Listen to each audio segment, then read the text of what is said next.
Good evening to all of you.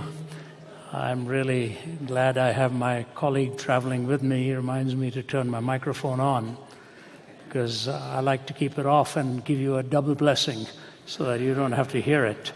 Thank you for coming. I don't know when I was here last, 5 years ago, 5 years ago maybe. Yeah, one of the pastors, Mario, is here who hosted me.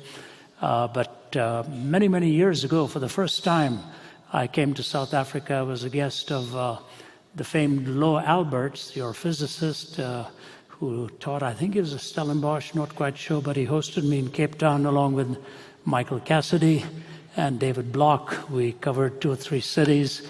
That was probably when my hair was black. And as I say, then it turned gray and now it's turning loose. Somebody made a strange comment to me 2 days ago. He said, "Does wisdom come with gray hair?" I said, "If it does, I'm losing it." One after another, the strands are being given names personally because they are valued so much. But you wake up in the morning and do another funeral service for one strand that is gone.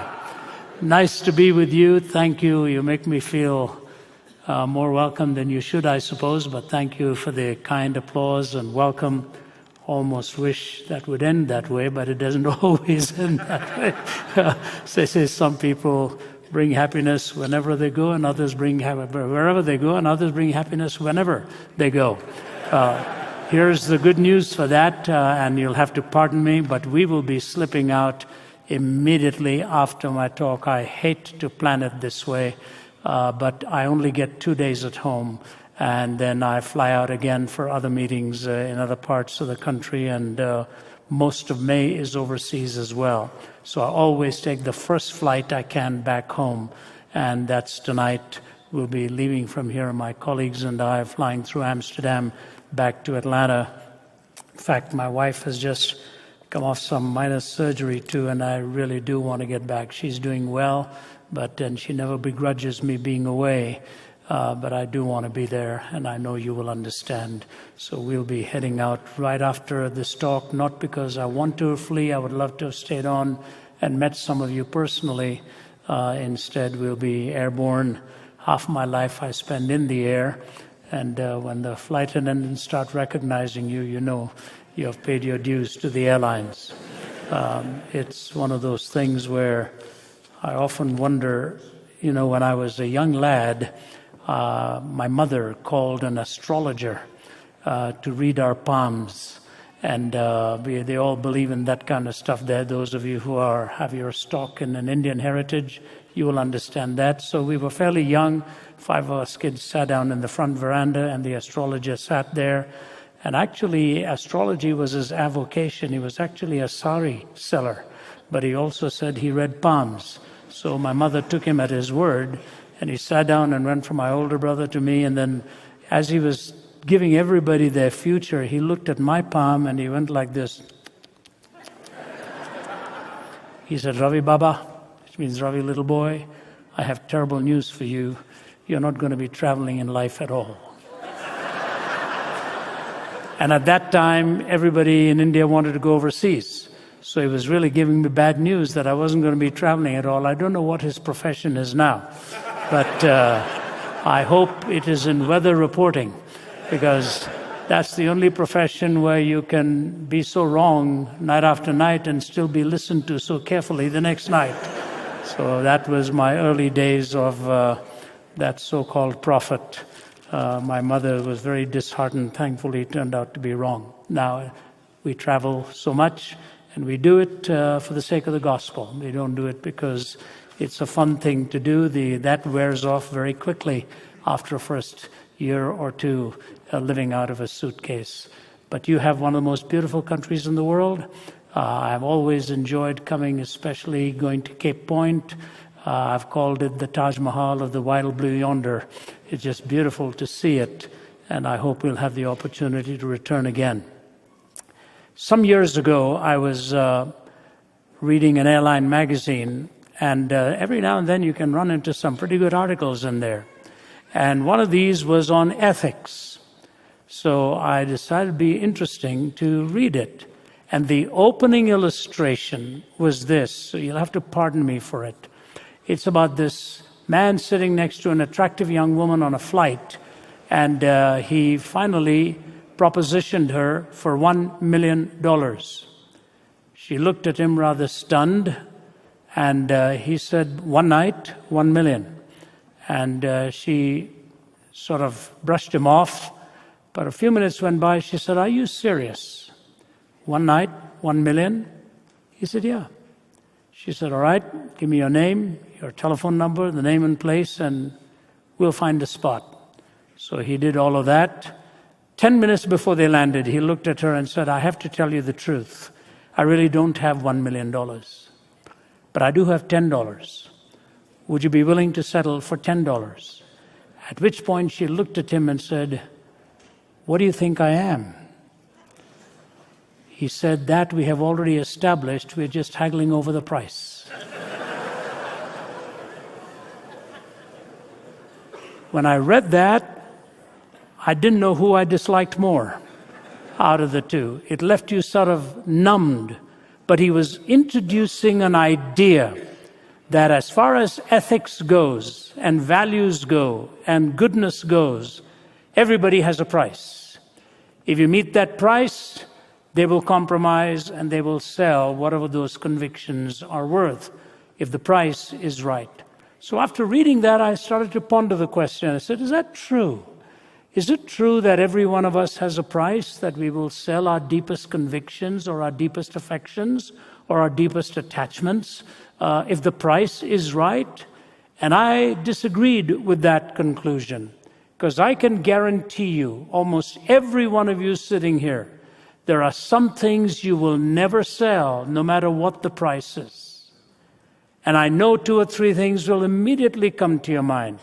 The biggest things in the world can be offered to you, but the things that you hold dearest and that you treasure, which makes you you deep in your soul, there is no price that'll buy or trade away that conviction for you.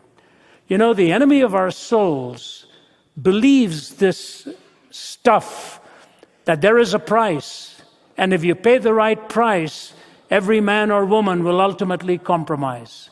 And sadly, politicians have been poor examples in this. The price has been right for some of them, and many times the welfare of the people is sold. Sometimes it happens in the ministry. At other times it happens in a court of law. All kinds of values are sold for personal gain. And I find this passage that I'm going to read to you really fascinating. It comes to us from the 4th chapter of the book of Matthew.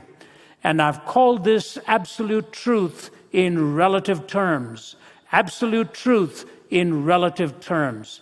This is a setting in which Jesus was by himself. There is no eyewitness.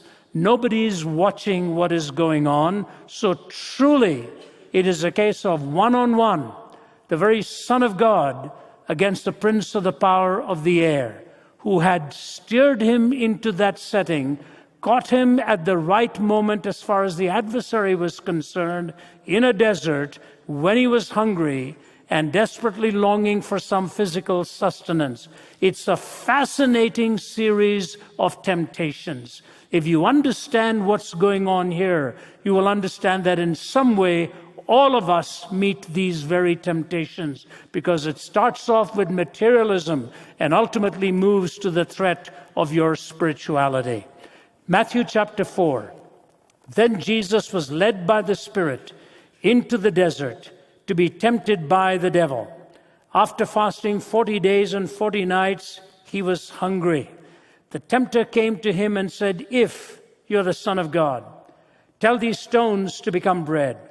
Jesus answered, "It is written, man does not live on bread alone, but on every word that comes from the mouth of God."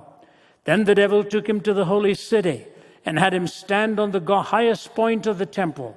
"If you are the Son of God," he said, "throw yourself down, for it is written, he will command his angels concerning you, and they will lift you up in their hands, so that you will not strike your foot against a stone." Jesus answered him, "It is also written, Do not put the Lord your God to the test. Again, the devil took him to a very high mountain and showed him all the kingdoms of the world and their splendor. All this I will give you, he said, if you will bow down and worship me. Jesus said to him, Away from me, Satan, for it is written, Worship the Lord your God and serve him only. Then the devil left him, and angels came and attended him. One of the other gospel writers says that the devil left him only for a season. He was going to return. And we see that return very specifically just prior to the cross, the very purpose for which Jesus had come. And so as I read this passage, I look at it and I say, just study very carefully what it is that's really going on here. Because the enemy of our souls is shrewd. He's sharp. He doesn't lack any skill here in how to try and trip us up. He will use any scheme and any method. Sometimes when your body is fatigued, you will find your thinking is not that clear. At other times, when you're surrounded with just all kinds of things closing in on your economic security or your emotional security, whatever it is that you've been banking on is now being lost, and the devil will come to you from that angle. He knows exactly where the vulnerable points are. He understands your heart and my heart extremely well. We often picture him as coming sort of in a red suit with horns on his head. Not so. He comes and appeals to you in ways where he knows what it is you're exactly looking for and can be seduced and deceiving you into believing that that's where you're really going to find it. So the first thing he comes to him is from the intellectual viewpoint. And he says, if you turn these stones into bread, people will follow you. You know, it's a very logical sequence for him. Why do you think people are not believing in you? Because you're not really giving them all the comforts that they need. If they have the bread that they need, if they have the comfort that they need, if they had all of this, they will fall down on their feet and worship you. I find it fascinating that one of the wealthiest countries in the world, the United States, in contrast to some parts of my upbringing, at least in India, where poverty is so rife and so real, India is the most religious country in the world. America is fast becoming one of the most secularized countries in the world. At Harvard University, the highest number of students in percentage for the first time registered themselves as having no belief in God whatsoever. They are in the category called the nones, or in many ways, really either agnostic or atheistic. So the farther along we have moved with comfort and education and success and power, less and less people seem to really believe that there is a God who is in control of all of this. Abraham Lincoln said, the day will come where you will think you have accumulated all these things by your own wisdom and by your own prowess. He said, that'll be the dangerous day when this country will lose the very reason and the very core of its being. Jesus looks at him and says, Begone, man shall not live by bread alone, but by every word that proceeds out of the mouth of God. Jesus doesn't only state the negative here, he also states the positive. Let me take the negative for the first instance and say to you why it is we cannot live by bread alone. Physically we may, but the inner man, the inner being that we are, has something far greater than just material goods. I want to give you two illustrations that will sustain this, one personal and one in many ways geopolitical. One of my favorite authors, people ask me, who are the authors who've really influenced you? I would say one of the earliest ones was the British journalist Malcolm Muggeridge. And the reason Muggeridge influenced me was not just in his ability to unpack some very real themes, but the way he became a master of words and language so that with poignancy he would use a precise word in which to open up an idea and stir your imagination. He once made the comment that when he stands before God, he was going to have to ask for forgiveness for being so fatally fluent. I think there was something to that. He was a master of words and language. But he was editor of Punch magazine. Muggeridge loved India. He spent many years in India. India was one of his favorite stops. He knew the big names like Gandhi and Nehru and all of them, and was oftentimes entertained by them. But Muggeridge was an indulgent, sensually driven man. Everything for him was open game in terms of humor. Some of the most profane things often came from his pen. But one day he says he got out of his room where he was teaching in the south of India, teaching journalism. It was at dawn. And he went over to the river to have his bath. As he was about to get into the river to swim, he looked way out into the distance, and the sun had just risen, the light still somewhat golden. But he saw the silhouetted figure of a woman way out in the distance, also entering the waters, and he was quite sure she was unclad. Muggeridge's mind began to twirl, and all kinds of ideas came into his mind. He started to swim in her direction. And in his own version of it, in his first volume of his autobiography, The Green Stick, A Chronicle of Wasted Years, he says, as he was swimming towards her, something within him kept saying, don't do this, don't do this. But he swam harder and harder till he approached her. And as he came literally within touching distance of her, he put his head out of the water to shake off the water to get a good glimpse at this Indian woman who had just come into the waters herself. He saw a woman covering herself like that, shocked that somebody was so close to her with total disregard for her privacy. But then what shocked him was even greater. He realized he was looking into the face of a woman with leprosy. He saw the fingers were eroded, the nostrils were not there, the lips were not there, and he just nearly was sick to his stomach as he saw her, and he made some glib comment about how hideous and how ugly her body and her countenance were. As soon as he finished saying how hideous this woman was, he turned to swim away, and he said, I paused to realize it was not her who was hideous, but my heart and the inclinations of my passions and how far they had actually taken me. I was living with the wretchedness of this heart. Fast forward many, many years later, in 1960, there was a cloak and dagger operation set up by a man called Peter Malkin with the Israeli Mossad. And he had tracked down Adolf Eichmann in Argentina. They would hide way out in the bushes, and through high-tech equipment would see this very slender man get out from a bus at the same time every day, leave at the same time every morning with a briefcase in his hand. He would come into his living quarters. He had a gate that he would unlock. Before he went into his home, he would always turn around and look to make sure nobody was watching. And then as he would open the door, a little boy would come and leap into his arms. They monitored this day in and day out. Till one morning, as he was leaving for work in the morning, Peter Malkin, with some of his colleagues out there, had a syringe ready in hand, jabbed it into his upper arm, instantly knocked him out, and in an incredible way smuggled him out of Argentina back to Tel Aviv and Jerusalem for the trial. The story is told in a book called The House on Garibaldi Street. When they got him there, Malkin was determined to honor what he was told, not to question this man. So he didn't do it on their last train journey.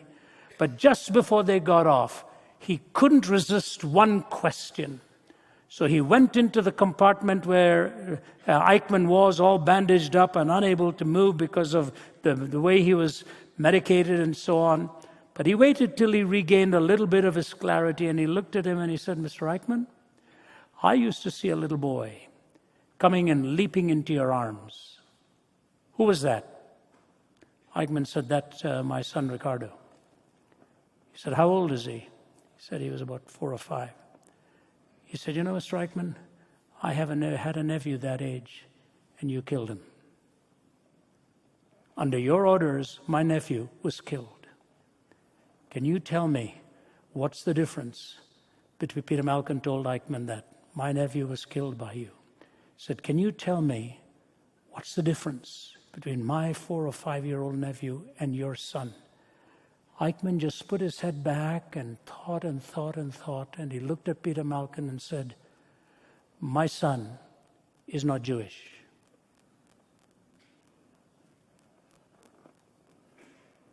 As soon as Eichmann said that, Malkin wished he had never engaged him in that conversation. He went into his private quarters, even the movie recounts it. He put his face in his hands and sobbed his heart out, unable to explain what this hatred was from this man whom he had never met, all because of his ethnicity and his race. And you know, Hannah Arendt wrote a book on the trial and execution of Adolf Eichmann. Her last paragraph is worth the book. Many scholars have questioned whether she got all the facts right or not. But Hannah Arendt ended by saying this was a closing of a gruesome chapter revealing the banality of evil, the trivialization of evil. Get a note of that phrase. This comes from an existentialist author talking about a Nazi man and a Jewish person in interaction, the trivialization of evil.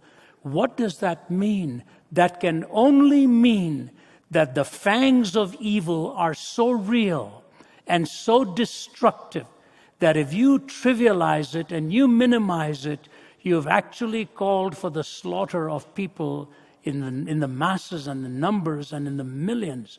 Evil is a real force in our world. Evil goes beyond sin.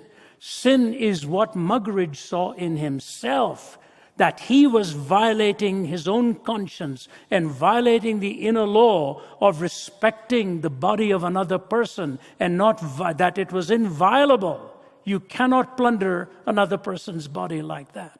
He saw the sin in his heart. Evil goes beyond that. It goes beyond the individual effect to the destruction of others. That's where evil really goes.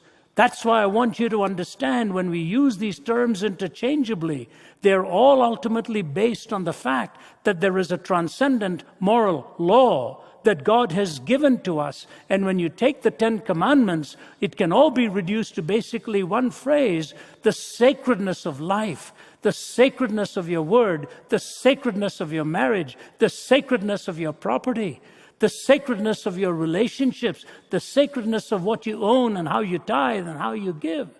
And when you make evil trivial, you don't only violate what is in your heart, you ultimately violate other people as well. Jesus could very easily have turned that stone into bread. In fact, there were times where he took just the lunch of a little boy and fed thousands at the same time. He could have done it. He could very easily have done it, but he didn't buy into the seductive lie of relativizing the absolute that Satan had given to him. A text without a context becomes a pretext.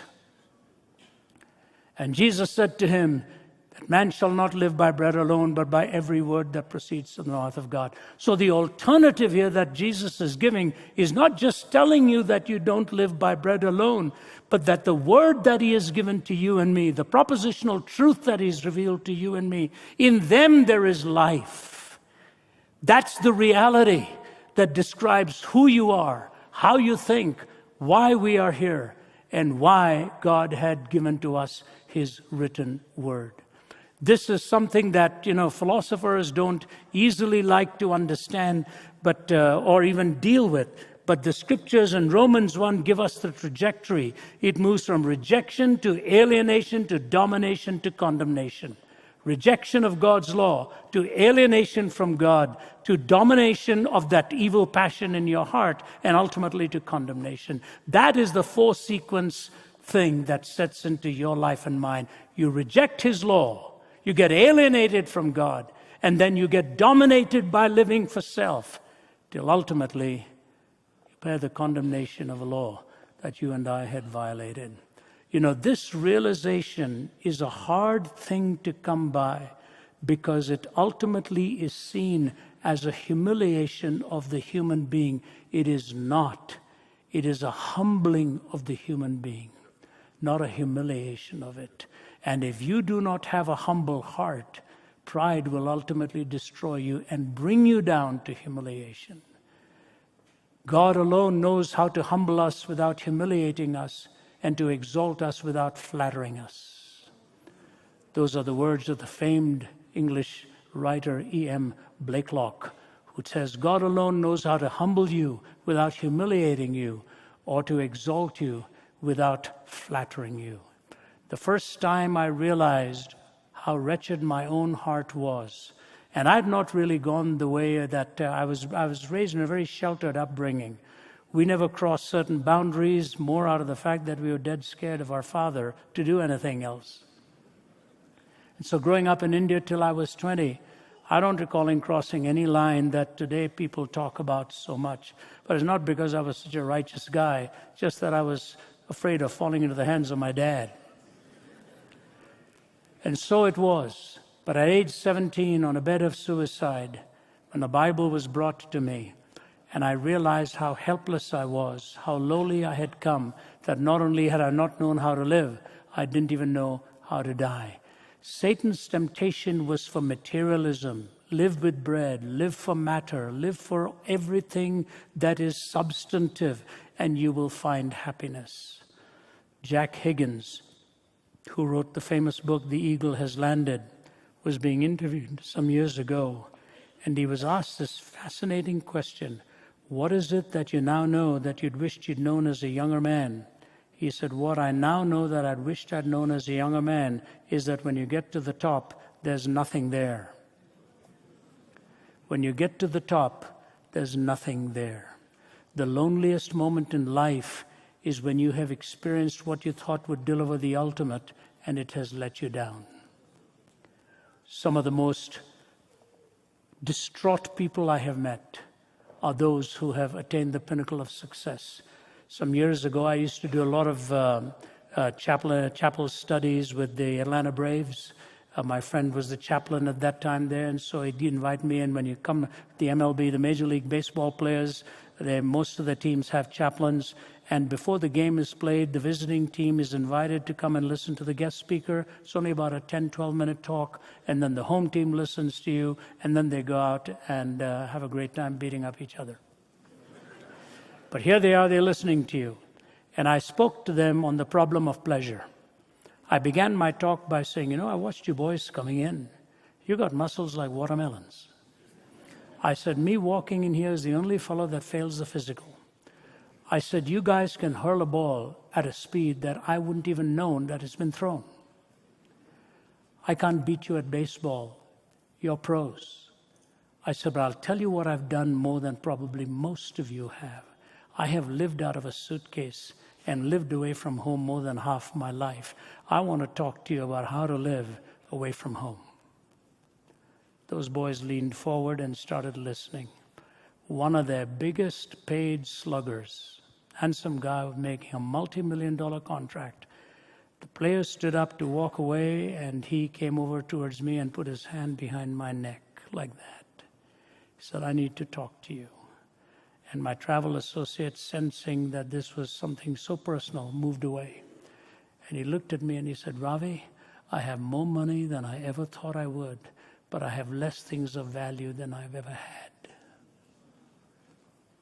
I have more money than I ever thought I would, but less things of value than I ever had. To you young men, don't chase pleasure. Don't chase pleasure. You'll be trying to catch up with a shadow that you will never catch up to. And in fact, I can guarantee you it will let you down. You are not ultimately matter.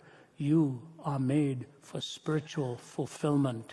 And so Jesus says, man shall not live by bread alone, but by every word that proceeds from the mouth of God. The temptation to the intellect was dismissed away with materialistic flaws. So then the enemy moved to the second area. He moved to the will. What did he say? He said, look, why don't you jump? He's promised to take care of you. Why don't you jump and see if he will honor what he has promised you? This is the temptation to the will. This is utilitarianism.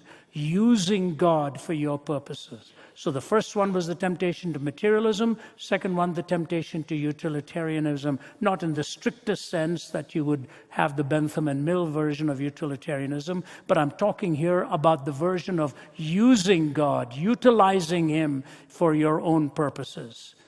And Jesus gave him a remarkable response and said, no, you shall not tempt or test the Lord your God. What he's really saying is, you don't understand how God works. If you're coming to God to use Him for your purposes, you're really not coming to God. You have become the God of God.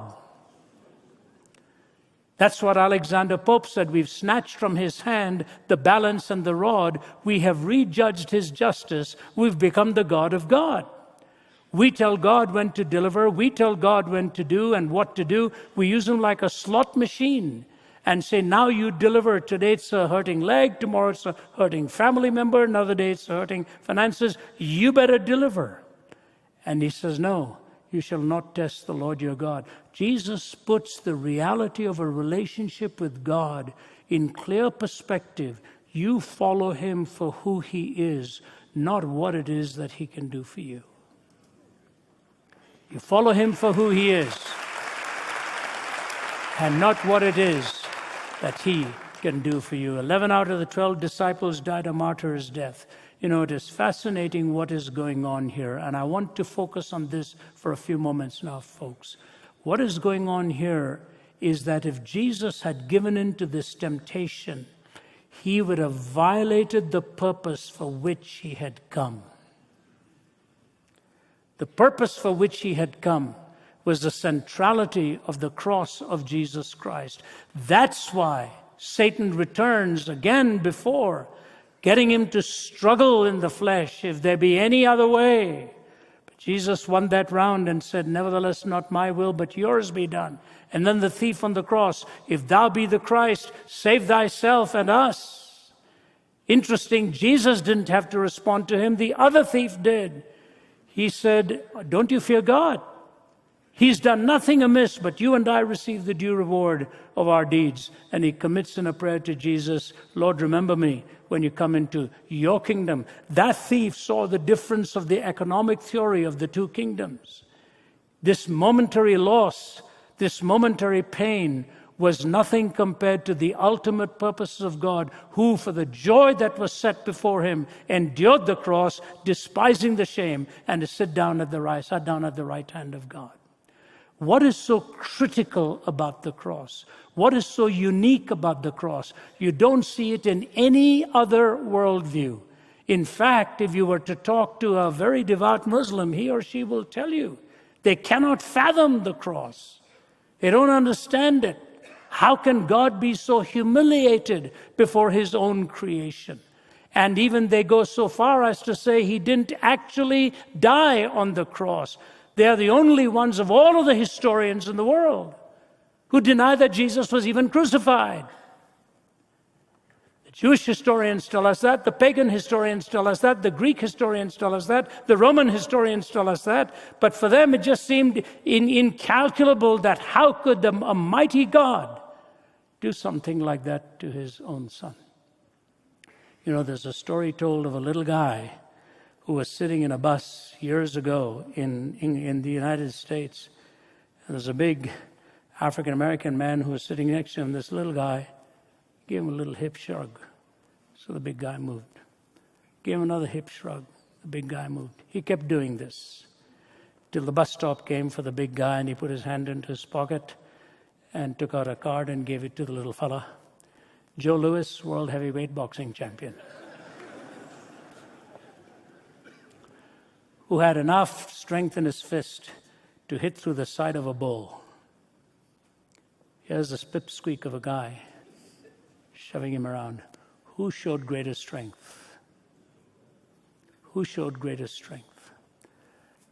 I was talking to a sheikh in Ramallah. Some of you may have heard me tell this story. It was one of the most moving moments in a conversation that was intensely so problematic to even try to say what you wanted to say. But he was fists flailing. He'd spent so many years in prison. He was angry with all of that was going on. And at one point, the Archbishop looked at the five of us and asked us to ask him a question each. We'd already been there a protracted period of time. I asked my question, and I didn't like his answer. I asked my question, and I didn't like his answer. And I told him that. I said, Sheikh, you and I may never meet each other again. But we are sitting here in Ramallah, and I am the guest of the Archbishop of Canterbury. He's asked me to come with him. But I do want to say to you this. Not far from here is a hill.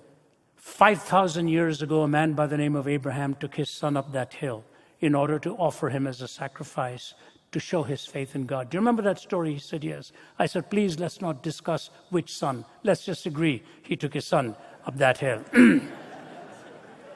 He nodded his head. I said, but as the axe is about to come down, what does God do? Stops the arm of Abraham. He says, stop. I said, what does God say? Abraham said, God told him that God himself would provide. So he takes the son back. I said, Sheikh, 2,000 years ago, God kept that promise very close to where you and I are sitting.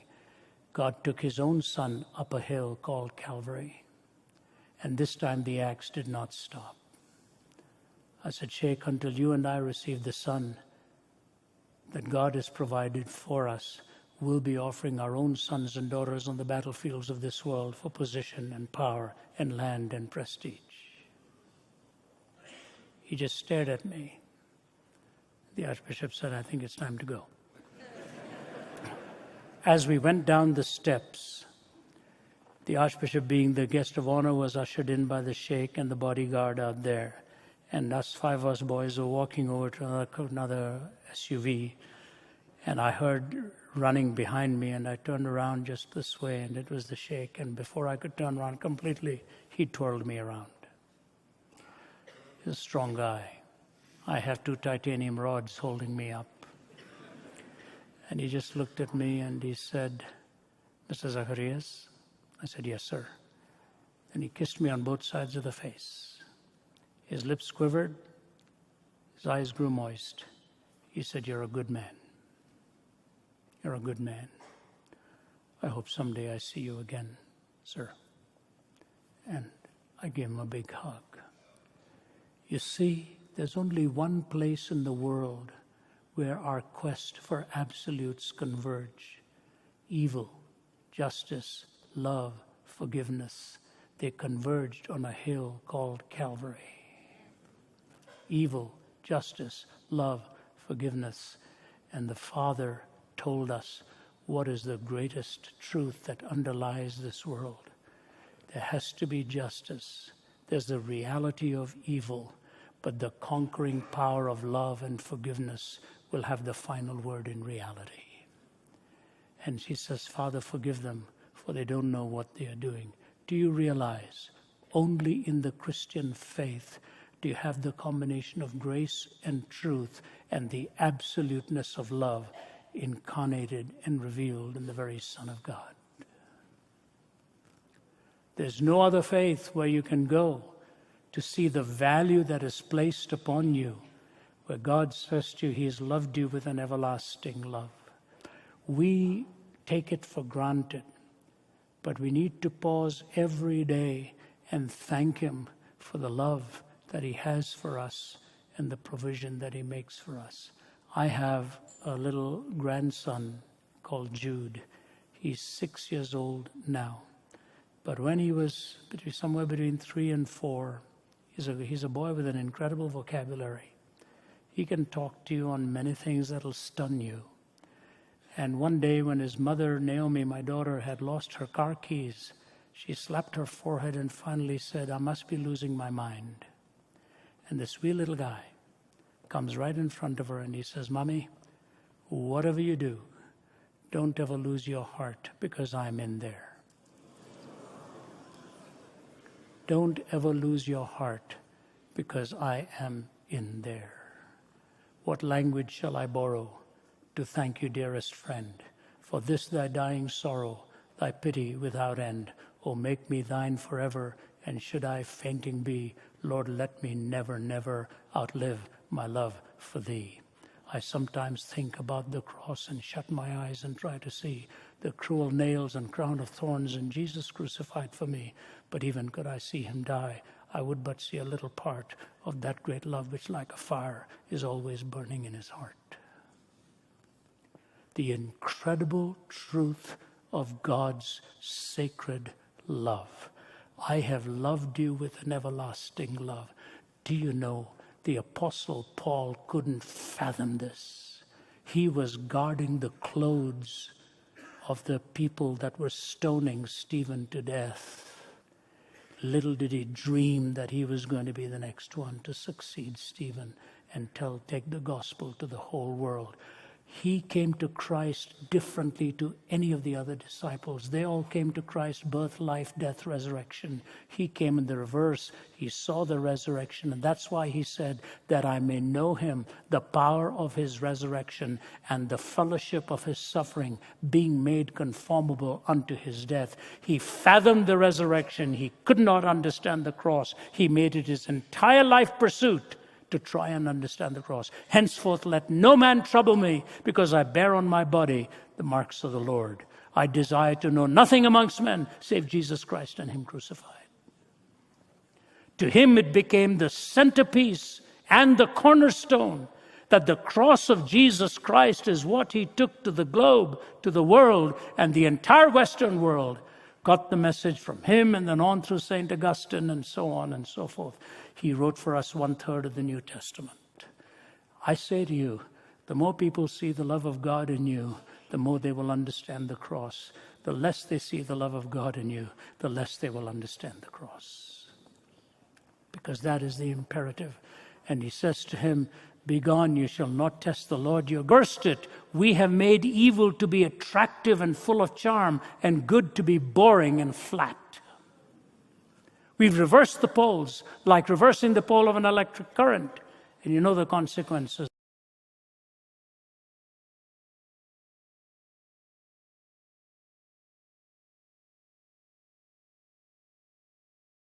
of that. The imagination is a sacred chamber of your life and mine. That's where, may I suggest to you, if you're raising children, don't let the media of entertainment train their imagination. Let the God-given imagination be trained by good reading, which gives them the sovereignty of their own imagination, rather than circumscribing it through the imagination of somebody else.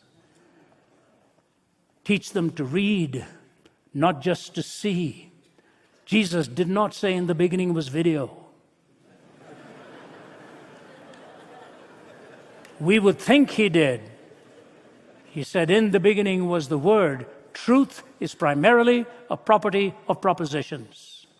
Thy word is truth. Thy word abides forever. The scriptures cannot be broken. Thy word have I hid in my heart, that I might not sin against thee. The imagination is the sacred chamber, and if you plunder it, every time you see something very similar, the rewind button goes into play and brings back that imagination that was assaulted before, and you want that rush and that fix again. Teach your imagination to delight in the beautiful, in the true, in the good. And when your imagination is given that kind of beauty that it revels in, then you see some of the greatest writers are the poets who can take you on a walk along the meadow or along a lane or in a botanical garden and lift you to the highest heavens in just seeing a beautiful rose. Out of the lips of babes you have ordained praise. Take a baby in your arms and see something spectacular, something so splendid. You know, my daughter Naomi sent me a little video yesterday of myself singing to my grandson Jude when he was 3. I will not do that for you. But I was singing to him a Hindi song. And he was sitting at the table, and I've got it on my BlackBerry here now, and I watched it, and the whole family chipped in and said, wow, Dad, he's got his eyes just glued on you as you're singing, just staring at me like that. Sing it again, Papa. He had no idea what I was saying.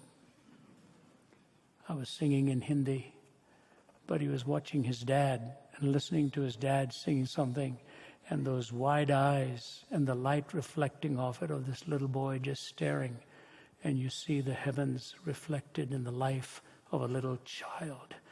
God's made this world beautiful. We have made it an ugly world, and that's why the heartache and the sorrow. And so it comes to this third reality. He says, I will give you all the kingdoms of this world if you will bow down and worship me. That's the deal, folks. That's the price. That's the price he wants. Here's the $1 million. He's not telling you he's backing off. He's in the plane of life with you. I'll give you all of this, not just for a night, for a day, for the rest of your life. All I want from you is bow down and worship me. How many have done that calculatedly and walked away and said, it wasn't there? A man who took his life in Las Vegas left a note on his night table.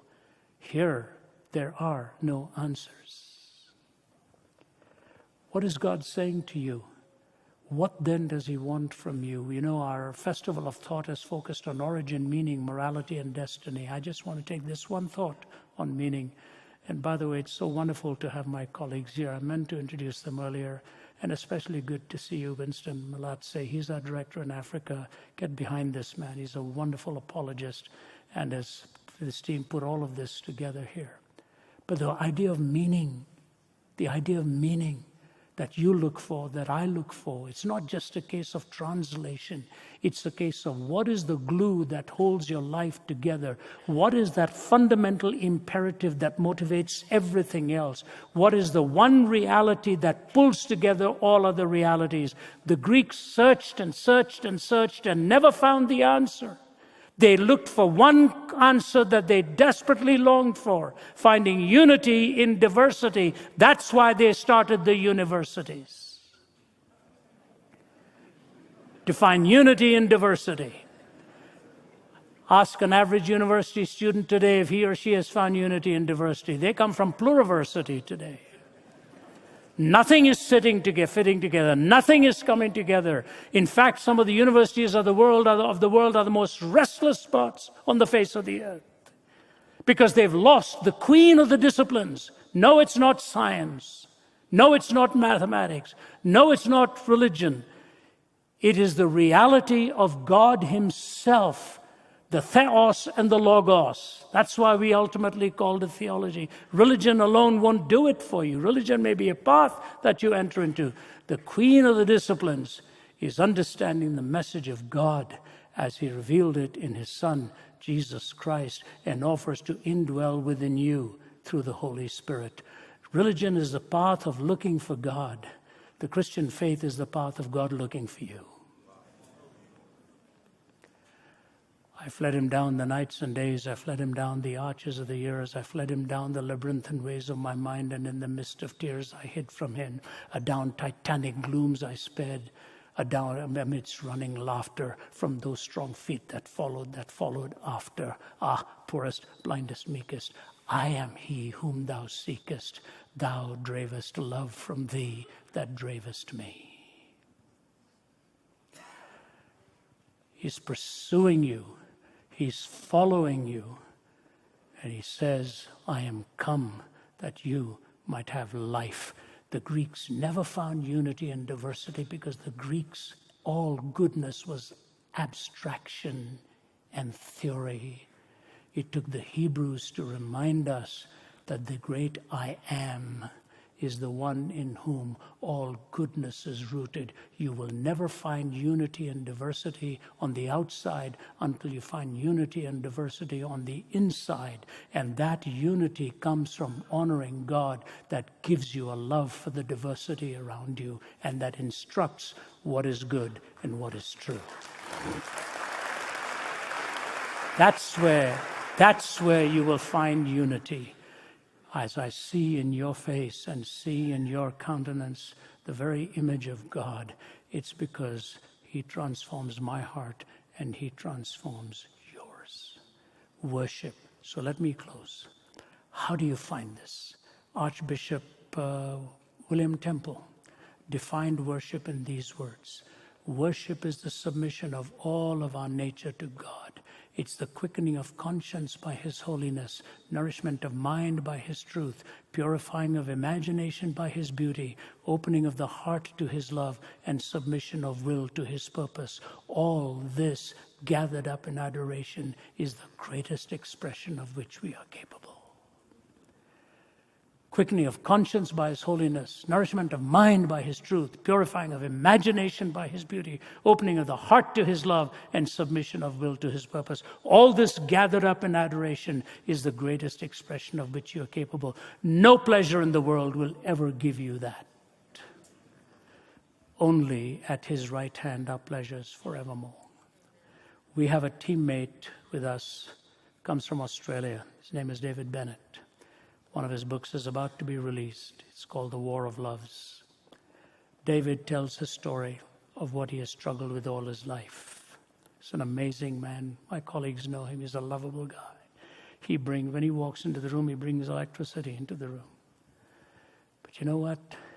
He said while he was running on the wrong track and running in the different direction and pursuing all kinds of amorous relationships, he said one day, sitting in his room, as he had finished reading another book, and he wept and wept and wept and cried out to God. He said, the presence of God filled me from head to toe, and I knew right then no experience in this world could ever match that. No experience in this world could ever match that. You know, about a couple of years ago, I was in Sydney, and I met his father and mother who just came to say thank you, although his dad was still struggling with the faith. I saw David 2 weeks ago in Oxford. He said, I want to let you know my dad has come to know the Lord. It's amazing. When we were in Cape Town last week, one of my colleagues, Tanya Walker, I've known Tanya. Her maiden name is Ravi. She's an Iranian gal, done her PhD in Sharia. I've known her from when she was 7. She said, Uncle Ravi, I had the most exciting experience this afternoon. I was invited to speak to young people. They were all believers, except one. And they'd all been praying for her for 1 or 2 years. And she showed up at the meeting. And at the end of the meeting, she came up to me and she said, can we talk? She said before that conversation was over, she gave her life to Jesus Christ. One more for the kingdom. One more for the kingdom. And so I leave this with you. The temptation to the intellect, the temptation to the will, and the temptation to the imagination. Be gone, it is written. Be gone, it is written. The Word gives you the prescription to meet all of your intellectual needs in legitimate ways. Tells you how to be harnessing your will and how to train the imagination. It is because of what happened in this 4th chapter that we have Calvary, and through Calvary we have the empty tomb, and today we have the gospel of Jesus Christ for the whole world that is able to transform every man and woman and child. If you don't know Him, I pray today you will truly seek after Him. He will fill you with the greatest of joy and the greatest of love that you have ever experienced. Thank you, and God bless you.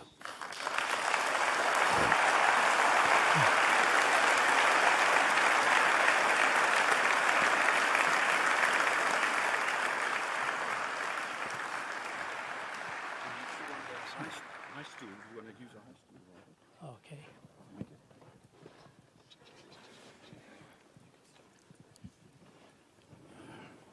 We would like to have an opportunity for people that would want to ask questions. As we said earlier, if you have a question that you would like to ask and have answered, if you can come to the front here on my right, and the guys will help you there, and we will gladly facilitate the time of questions and answers. So quickly, if you can make your way to the front to get a question. We've got our first question. I'm going to allow the question to be asked. Thank you.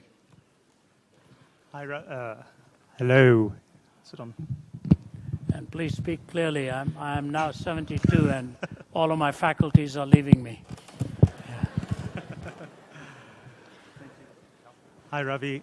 Thanks for the talk. It was great. I'm involved with the student ministry, so this is where the question comes from. As you travel through South Africa, you'll see there's a lot of inequality in the country. Many people are suffering, and through no fault of their own. One of the hot topics in our society is colonization and the effect that it's had on South Africa. And one of the questions that comes up, there's a number of young people that are leaving the Christian faith because they've seen a connection between colonization and the Christian God.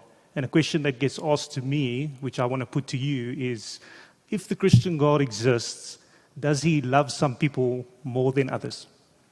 And as you're speaking, there's a different colonization taking place out there.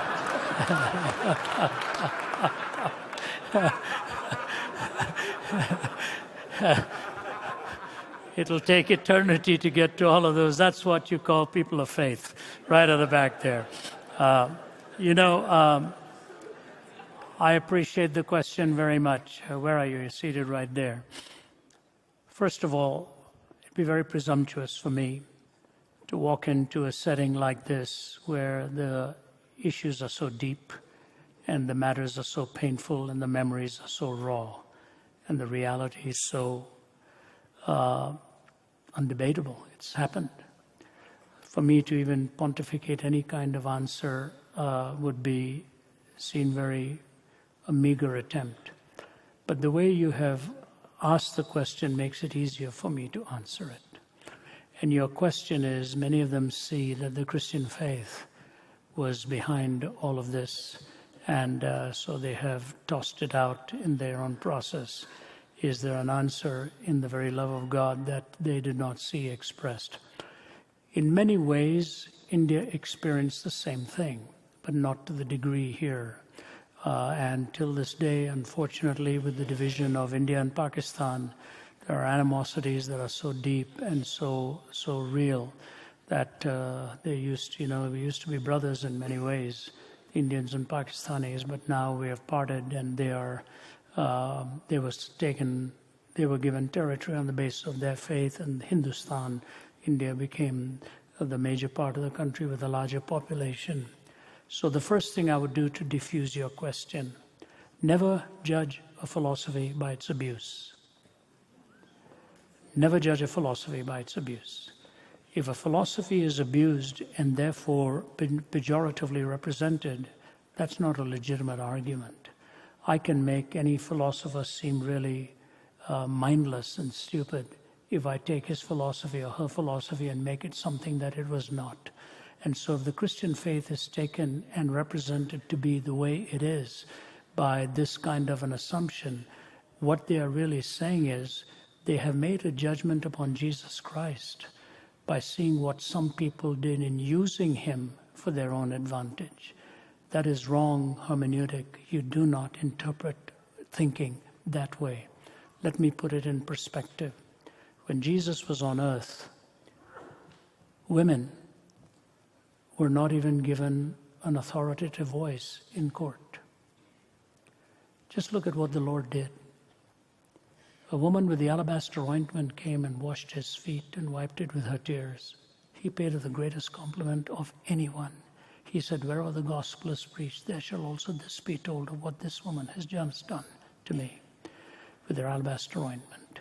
He took the woman at the well with 5 broken marriages and made her the first evangelist to the Samaritans, much to the shock of the disciples themselves as he sent her to become the spokesperson. And the greatest truth of all, on which peg hangs the entire Christian faith, is the resurrection. He revealed himself first to the women who'd come. They're the ones who went and told those frightened boys what had really happened. They were, we talk about like a mighty army moves the church of God. They were like a bunch of frightened Boy Scouts hiding. And the women went, and the women were looking, and he revealed himself to them. He reverses our paradigms. He reverses our paradigms. Paul Waitman Hoon, in his book, The Integrity of Worship, says, Jesus Christ continually contradicts us in the way we experience ourselves as alive and compels us to radically redefine what we mean by life. He encounters us the way he encountered the disciples on Easter Sunday. They were the ones marked out for death. Those who had survived him were really the dead. He, the dead one, was really the living. That's the reversal of the paradigm. So what I say to you is, if you have that feeling that the Christian faith is what brought all of this about, you do not understand the Christian faith, and it's a sad reality of having represented the Lord that way. In fact, the Christian faith commands me to love my brother, to love my sister, that we are all created in the image of God, and no one is superior to the other. We are all servants one to another. We have come here to serve. So those who have been wronged, God wants you to know what has happened is not right. Those who said that the gospel gave them the right to do wrong things, not so. But then there's another side to it. The logic of unforgiveness will change, will continue the myth for generations to come. The Bible talks of reconciliation. The first thing we need to do is find reconciliation, because we ourselves have been reconciled to God. We don't deserve his forgiveness, but he pursued us with an everlasting love. If we can sit around a table and honestly let the past be the past, but find the way forward with the truth of the gospel of who each one is, and find the best possible means with minimum loss of the next generation to the same thing, then we can find rescue. Otherwise, the best part of us is underground, and you don't want that. Jesus looked at those who despised him and said, Father, forgive them, because they don't know what they're doing. And a lot of what has happened, people had no idea what they were really doing. So I say to you, outside of the gospel, there is no hope in this situation. And outside of the willingness to reconcile, there will be no future for the next generation. So the gospel and reconciliation, which are interwoven, only in the scriptures is there an answer. There isn't an answer in any one of these other faiths, no matter how you look at it. That's my answer to you.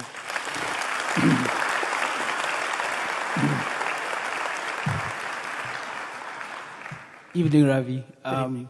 My question is, you seem to say that morality is like this proof of Christianity that God exists or something.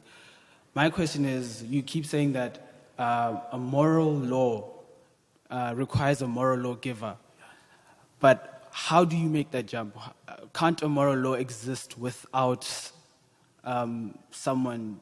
Couldn't it have developed by evolution or? Yeah, sure. Yeah. Very, very good question. Thank you for asking that. He's quoting me from a conversation I had with a gentleman in Nottingham years ago when he raised the problem of evil. And I looked at him and I said, when you say there's such a thing as evil, aren't you assuming there's such a thing as good? When you say there's good, aren't you assuming there's such a thing as a moral law by which to differentiate between good and evil? And if you say there's such a thing as a moral law, you must posit a moral lawgiver. I said, but that's whom you're trying to disprove and not prove. So he looked at me and said, what then am I asking you? I said, I'll tell you. And here's my answer to you. It's not as difficult as you may think. Every question of moral reasoning is either raised by a person or about a person. Either by a person as you're raising it or about a person, which means you're assuming intrinsic worth in personhood. Evolution cannot have that luxury. So there's your answer. Yeah.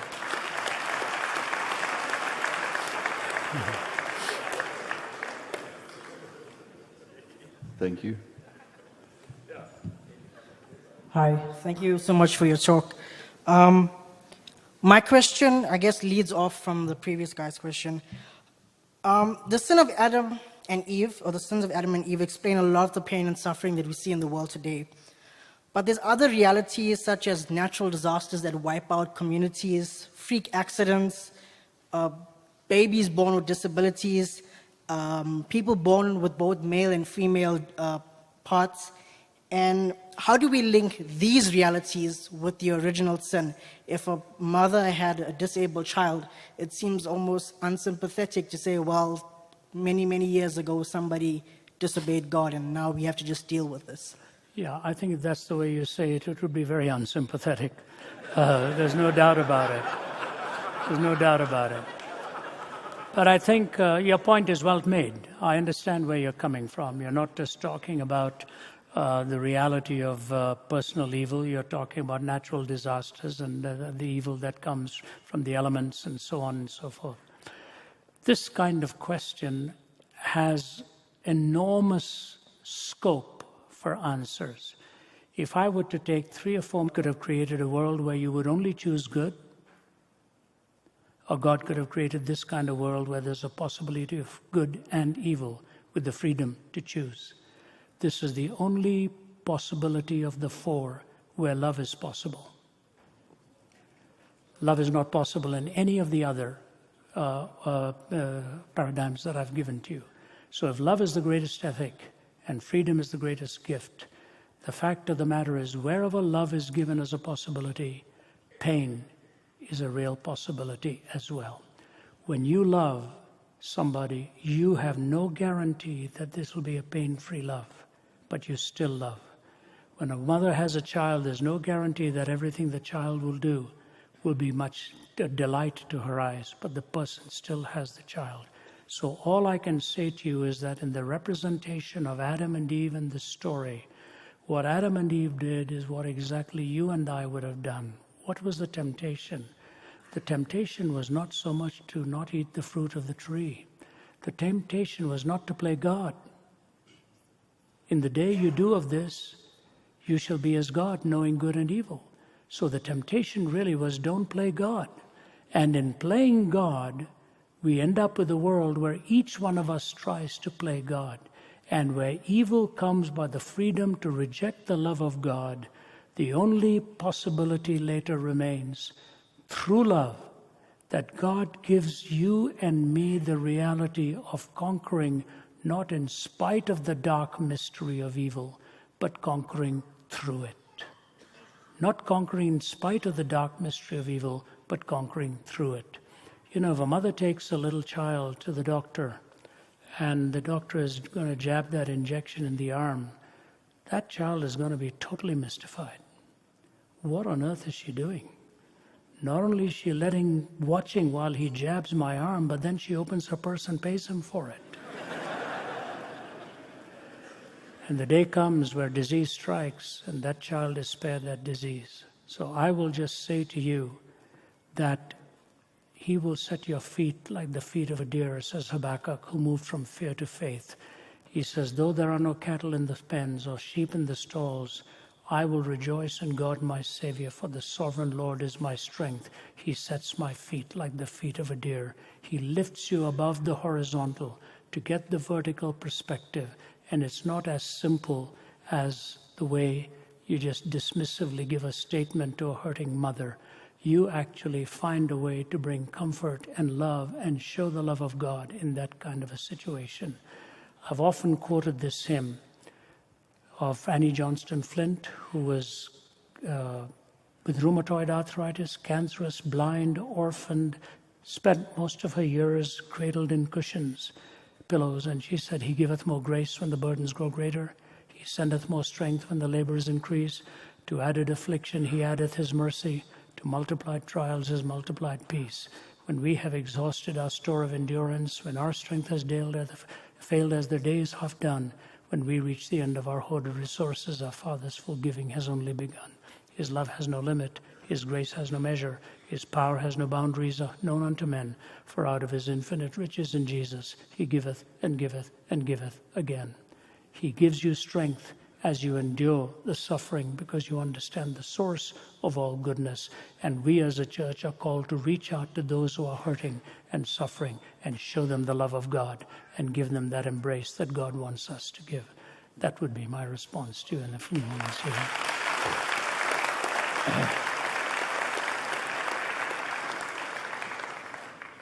Good evening. My question's as follows. Out of 3,000 religions that are out there, why Christianity is the correct one? And if so, where was it before the early civilizations, before Mesopotamia, Egypt? Where was it then? Okay, so you've really got two questions. Sorry. Okay, yeah. Let me take the first one first. There are really not 3,000 religions in the world. They are summarized in a handful of them, believe it or not. In Hinduism, there are 330 million deities in Hinduism alone. You can actually have your own God and make that choice. There are really a handful of religions, sir, very few, that really are doctrinaire in nature. For example, you've got the monotheistic religions in Judaism, Christianity, Islam. You've got the pantheistic religions in Hinduism, Buddhism, Taoism.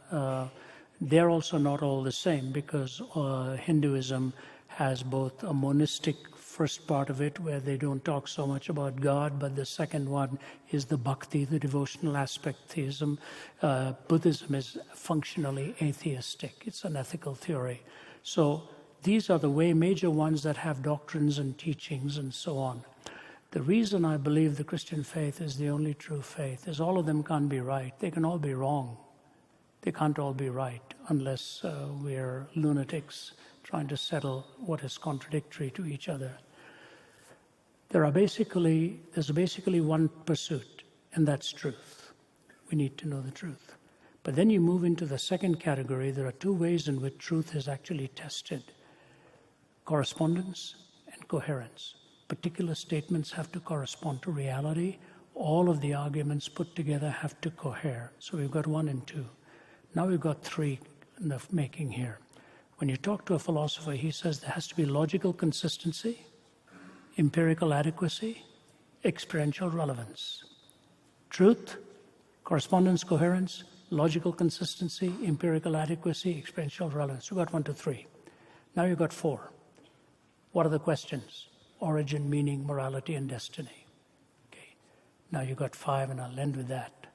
It actually takes 5 distinctive disciplines to truly scrutinize these 4 areas, from philosophy and theology and science and anthropology and archaeology, which is why you're really raising the question. Take all these disciplines and how do you arrive at this? When you take the answers of Jesus, he is the only one, I believe, who meets these first 3 tests: to get to the truth, to meet correspondence and coherence, and then to be able to answer the 4 questions of origin, meaning, morality, and destiny, but to do it with logical consistency, empirical adequacy, and experiential relevance. See, the Bible is just not a book about theology, about your life and mine, where we find the answers. Your question is so critical for us to understand, really. It's at the base of all other questions. The Bible is a book of geography. The Bible is a book of history. The Bible is a book of a narrative, and it has taken 66 books with 40 authors over 1,500 years, all of them pointing to the same. Abraham came from the Near East, and he looked for a city whose builder and maker was God. God, the Bible says, who in diverse manners and at sundry times has spoken to us through the prophets, and these last days has spoken to us through the Son. You go back even to the ancient Hindu scriptures. If you go to Calcutta today, to the temple of Kali, you will see sacrifice being offered. It's one of 2 centers in India where sacrifice is offered. I dare you to ask the priest, why are you doing this? He doesn't really give you the answer. But the man comes with a white kurta pajama, brings the goat, anchors it there, chop of the blade, he bends down, touches the blood, puts a mark on his shirt, and he goes away. The covering of blood has been a historic reality for centuries, even before the coming of Christ. And I'll close with one simple illustration. And we have authored a couple of books on this. One I've called Jesus Among Other Gods, and with my colleague Vince Vitale, Jesus Among Secular Gods. I urge you to get it, and if you'll see my friend, my colleagues there, give them a mailing address, we'll mail it to you with our compliments. But the closing, what I was going to do was this. Some years ago, some terrorists came into Mumbai, 2 hotels basically, blew open a lot of lives, just killed them. I was there shortly after that, staying in one of those very hotels. And an Indian actor who was actually English-born was being interviewed on television. He had an amazing story. He said, I was there. I was in the Taj Mahal Hotel. I was in the dining room. I was having dinner with my friends. All of them were slaughtered. We all ducked for cover. And as I was there with the huddle beneath the table, all of my friends were dead. And I heard footsteps. I knew it was the killer. He came right beside me and stared at this pile of bodies. And I cannot figure out why he never pulled the trigger. And the interviewer said, have you any thoughts on it? He said, there's only one thought. Seeing me covered by the blood of others, he took me for dead and moved on. The reality of a blood covering goes back through ancient religions for centuries. The Lamb of God that takes away the sin of the world, the Lamb without spot or blemish. He is the truth and takes the 4 questions and answers them with correspondence and coherence. That is my brief answer to you. Thank you, sir. One more.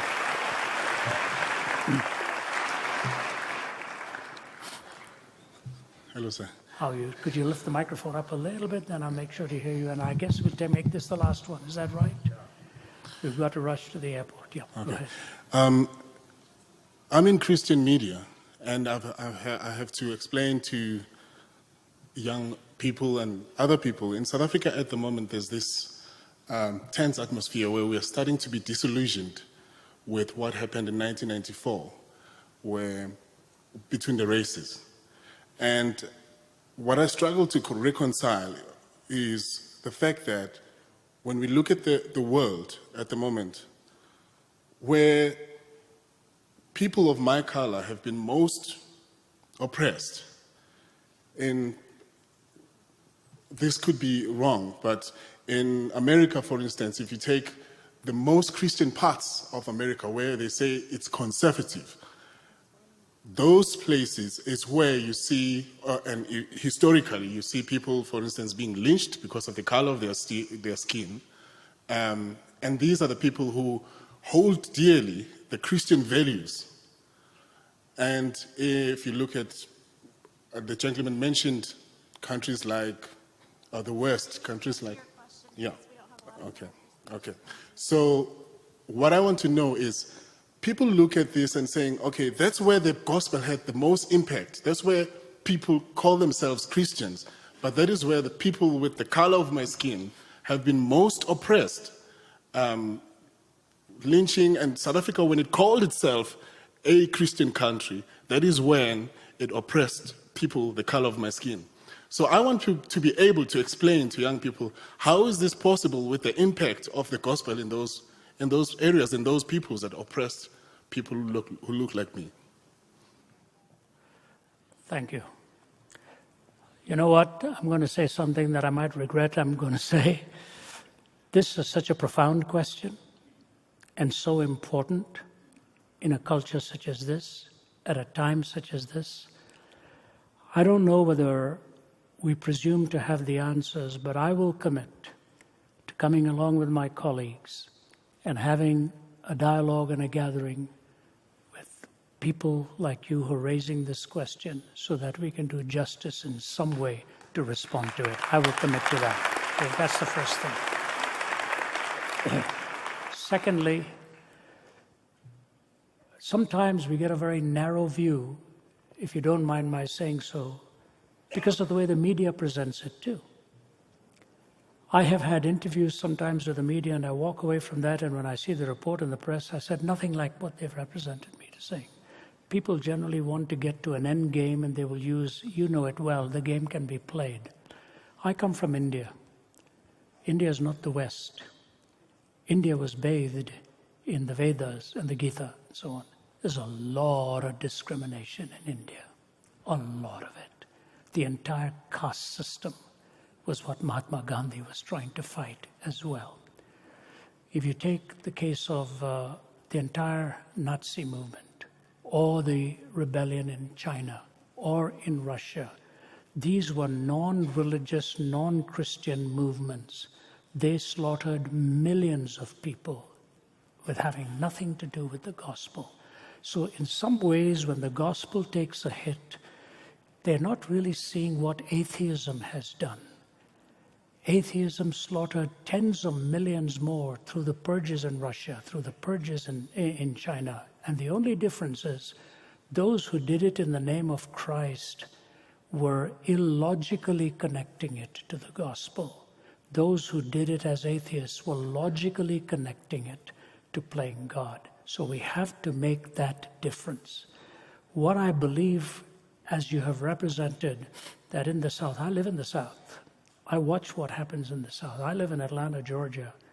A lot of Southerners who live in so-called Bible Belt, you ask them to really give a systematic presentation of the gospel and theology, they have no idea what you're talking about. It was a cultural mix that swept them along. It is not a studied reaction to who Jesus Christ really is. And so when they say the South was basically Christian, it is only Christian in name. It was not Christian in essence. And so it is not a fair hit to take against them. And in many ways, it's not a fair hit, for example, to say that the Hindu faith did all of this. There were people in the Hindu faith who used it to their own advantage. Always beware of people who leverage an idea for a destructive means. You cannot take a noble belief and use an ignoble means to an even less noble end. That ultimately trivializes what you call noble as your belief. If you take a noble belief and use ignoble means to an even less noble end, the belief is not noble. It is just a caricature and a configuration of it. I think God has positioned you in a very unique place to be a peace builder. And if you will diffuse the errors that people make, all you need to ask them is, when you say that the South is Christian, what do you mean by that? What does it take to be a Christian? Just to say I am a Christian? Not so. It has to be a follower of Jesus Christ who loves the Lord and represents the Lord